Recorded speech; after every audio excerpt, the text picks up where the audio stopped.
It's time for another coffee and an odd car. This time we're going to talk about a German one. This is in the 1950s. The Germans were doing some weird stuff. A lot of it was to prove that, yeah, they didn't have to make giant war machines anymore. We can make tiny things instead. I don't know. I'm not 100% sure what the Germans were thinking during this time period, but they came up with a lot of really weird stuff.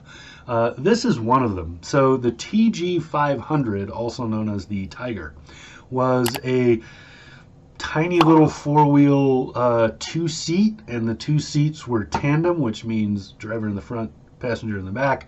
They were tiny little two-seat cars, itty-bitty city-goers. BMW, most people know of the Isetta, the little BMW where the front opened up and closed, right? This was similar to that in terms of size. So this was based on a tiny Messerschmitt three-wheel model. That was the Kabinenroller. I don't know how to say it with a German accent, but it basically just means scooter with a one-piece cabin. The Kabinenroller was a kind of popular but not really popular city car, and it was exactly like this Tg500, except it was three-wheeled, but otherwise it was pretty much exactly the same.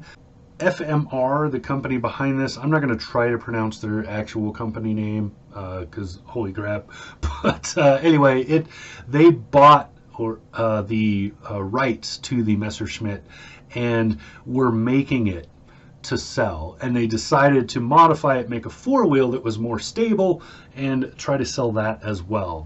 That's where the Tg500 came from. So the TG was short for Tiger, but they couldn't use the Tiger name because that was already being used in all kinds of things. It had been a tank already in the war. It was a truck from Krupp, and it was another car. I don't remember the company, but anyway, the name was already being used. They could not use it without getting probably sued. So they shortened it to TG and put the 500 on the end. It has a 494cc air-cooled two-cylinder, two-stroke engine, and a four-speed manual transmission. And a reverse gear, which was unusual for the time for microcars like this. And then you could replace the dashboard clock with a tachometer if you wanted one. So the tires on this little Tiger were tiny.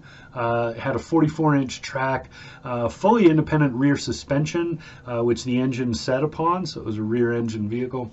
Really cool setup, quirky and neat, but not a terribly great seller. Not a whole lot of these were made. They made somewhere around 400 of them, I believe. It was about 320 in the first year, and then I think it just kind of tapered off really quickly after that. But it went 78 miles an hour, which makes it a popular attraction at car shows with racetracks. People race these sometimes. They actually made these for about 3 years, from 58 to 61, but they, like I said, they didn't even make 400 of them total. Really neat little car though. I thought it was pretty cool, so I had to feature it. That's the FMR Tg500 Tiger. Cool. All right, this has been Aaron. Talk to you again soon.